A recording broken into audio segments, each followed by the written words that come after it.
Chapter 9. Every human life form is totally and completely occupied with itself.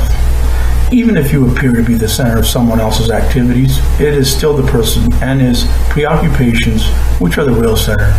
Never forget this. No matter how interested someone seems in you, they are interested in how you fit or might fit into their food chain. Never be fooled by people who sacrifice themselves for you. Without their so-called sacrifice, they would be isolated, depressed, or feel utter emptiness. Self-sacrifice is an addiction. Self-sacrificers are often closet or ex-morphine addicts. I can't tell you how many addictions are prevented and or cured through substitution. The number would certainly be startling to most people. The idea of for someone else's good is patently absurd. Even if the victim receives benefit, people constantly confuse results with motive, and it is much more comforting to ascribe mystical and altruistic motivations to events than to accept them as magical acts of will, ergo the Merlin phenomenon, or random consequences of complex interaction, nucleoid correlation matrices. If you place 12 people together in a room, certain unpredictable outcomes have to occur.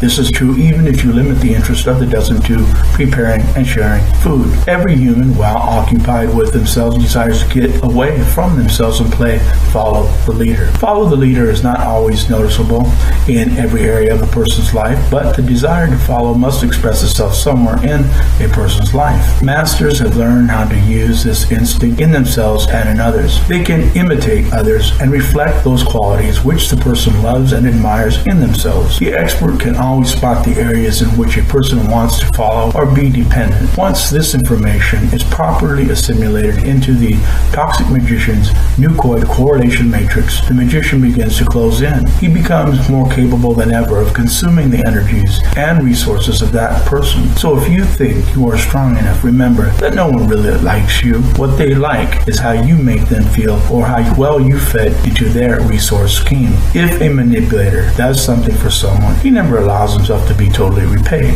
He always wants an edge. However, he always allows his victim to repay him to a certain degree, lest the victim turn into an enemy. People are always keeping count of what they owe and what is owed to them. Few people are capable of simply taking without its finally having a devastating effect on their personality. However, there are some who are expert at it. I personally know of 3, but even in these cases, there are occasional paybacks which seem to have a random quality. None of these 3 are toxic magicians. In fact, they are excellent examples of altruists and martyrs who mostly sneak their pleasures behind closed doors and always at the expense of everyone they know, while all the time claiming innocence and ignorance. One of these even chastised himself for not understanding the ways of the world, while he insidiously manipulates everyone to conform to his views and give him what he wants. But he is not a toxic magician. He doesn't help people destroy themselves by helping them get what they want, nor is he concerned with advancing himself in any real-world terms. He lives totally in his imagination and is an ideal victim for any good practitioner. I have been utilizing his energy for years, and he is still going strong. Do not forget that helpful behavior is often nothing more than the attempt to build points for future security. While it might be natural for such a person to give at the same time he is giving, he is also accumulating points which sooner or later will be collected. The collection process can even be displaced, that is, collected from someone who doesn't owe that person a thing. This is often caused by frustration which leads to depression or aggression. Neither state can be tolerated for too long, so the results of the frustration build and find release in sadomasochistic activities, which include extracting points from any victim. Note that I didn't say innocent victim, for no one alive is innocent. Everyone is involved in accumulating points and surviving. Thus, every act of survival is an act of destruction. Every breath destroys universes. We are all murderers. These sadomasochistic acts include punishments dealt out both upon others and upon oneself. But even if a person simply punishes himself, his pitiful sight is punishment for all those around him. If he wishes to be helpful,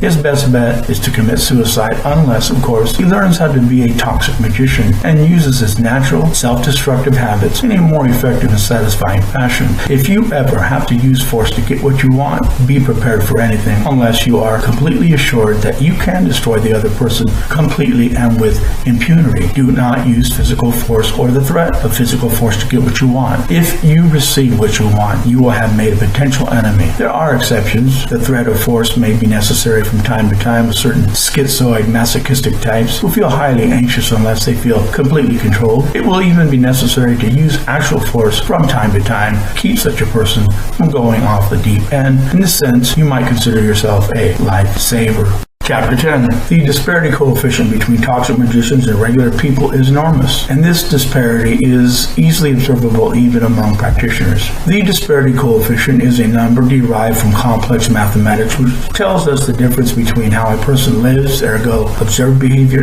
and how he ought to live if he wishes to benefit himself and the planet as a whole. Thus, the disparity coefficient can tell us whether or not someone is a toxic magician, and then tell us how good a practitioner he is. A good manipulator is like a farmer with many fields. At any time, he is in various stages of planting, reaping, sowing, and allowing the land to rest. This is a very important model, although some prefer the hunter-gatherer model. I, for one, use and combine both. To be a stalker and a gatherer and a farmer is, in my view, an ideal formula for proper operation. Unfortunately, however, I learned some of my skills too late in life to take full benefit of them. As is so often said by psychologists and philosophers, humans go through a protracted period of maturation. When compared to other species, this lengthy period of being a child and under the thumb of various authorities makes the human race a prime candidate for reinstituting the infantilizing process during any period of his life. For example, consider most people's response to the toxic platitude. Everything I need to know I learned in kindergarten. They nod their head knowingly and smile because an authority has endorsed as brilliance what they had always thought was shame. Most forms of learning, teaching, and punishment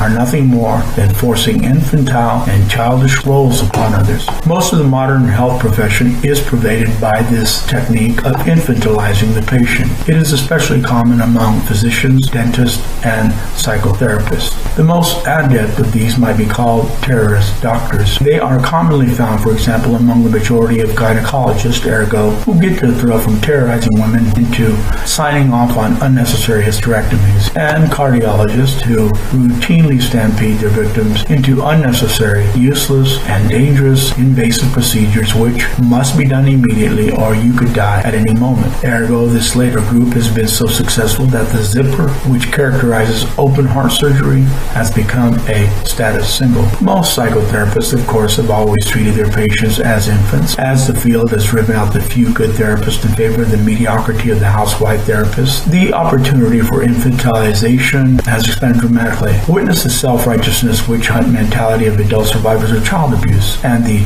stylishness of multiple personality disorder. One of the key factors in understanding why people are so pathetic is that during their infantile stage of development, they come to the constant erroneous conclusions as to what causes what. In other words, they learn erroneous negotiation strategies right from the very beginning and come up with conclusions about themselves, the world, and their interconnections which they continue to use and be victims of until they are buried alive. The reason they survive at all is because of slop. Ergo, most people have the same wrong conclusions. Building upon wrong conclusions leads to habits which, once ingrained, are difficult, if not impossible, to break. People's minds become calcified. They blindly proceed through their lives, deceiving themselves and repressing the immense spite they've accumulated over all the years of continuously being treated like children. If this is not bad enough, all humans have a collection of traumas and have learned to carry around a backpack of anxieties. I have often said of the human that he suffers from an autoimmune disease. He desires oblivion, while at the same time loathing the idea of losing control and his occasional feelings of integrity. He can't tolerate his condition, but has no way out short of his self-destruction. For man, life is a blind assembly line. Each person thinks he is free, while secretly living out the fantasies of his DNA. His needs and resentments are so intense that annihilation through symbolic means is often his only option. He can't flee, and he sees no one in particular to fight. Thus, the need for symbolic substitutions such as masochism, depression, war, enemies, and so forth. For example,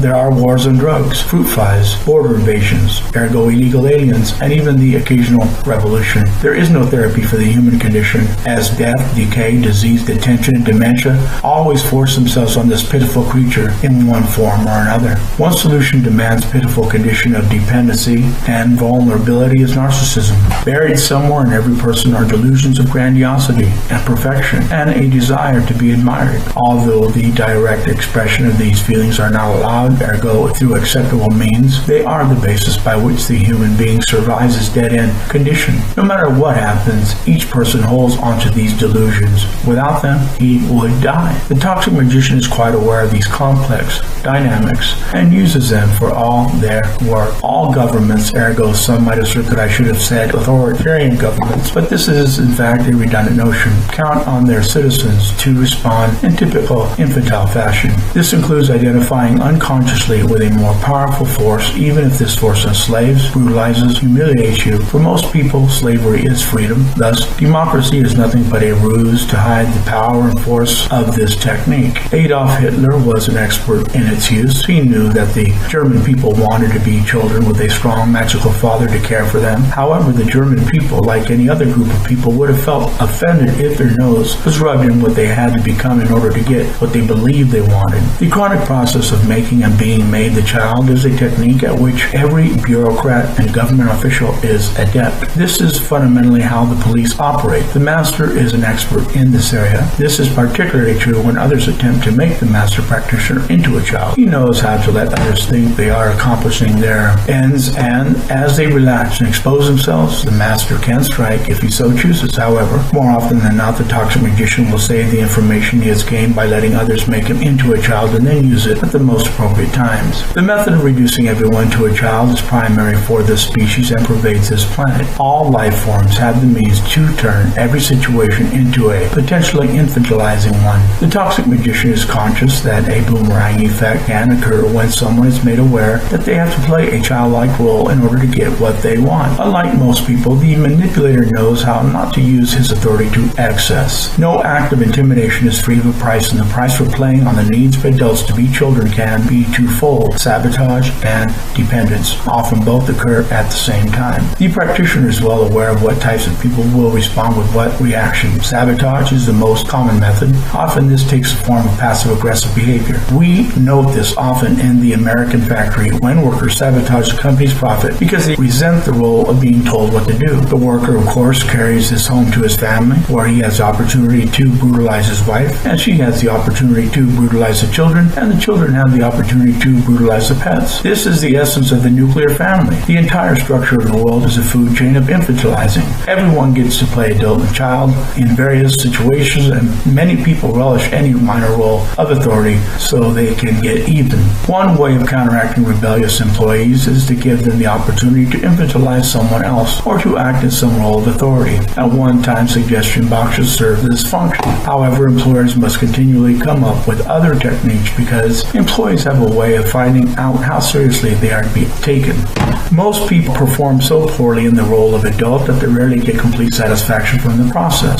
They are so contaminated by their infantile roles that they overreact or underreact in the role of authority. The toxic magician is well aware of these failures and is aptly capable of taking advantage of them. Normal people search out situations where they can be the king. This includes hobbies, developing special talents or useless knowledge, addictions, the angry or bitchy shopper, the irate tenant, bossy or cranky eaters, joining political groups, developing severe psychological symptoms, and other normative activities. Some people are so desperate to be the king that they allow themselves to be severely tortured and humiliated, even when they are on their knees. In their mind, they believe they are controlling the person who is hurting them, and this is what ultimately provides them with satisfaction. Other types have learned how to yell and throw adult temper tantrums to make others feel small and childlike. The practitioner should know how to handle each of these situations to his satisfaction.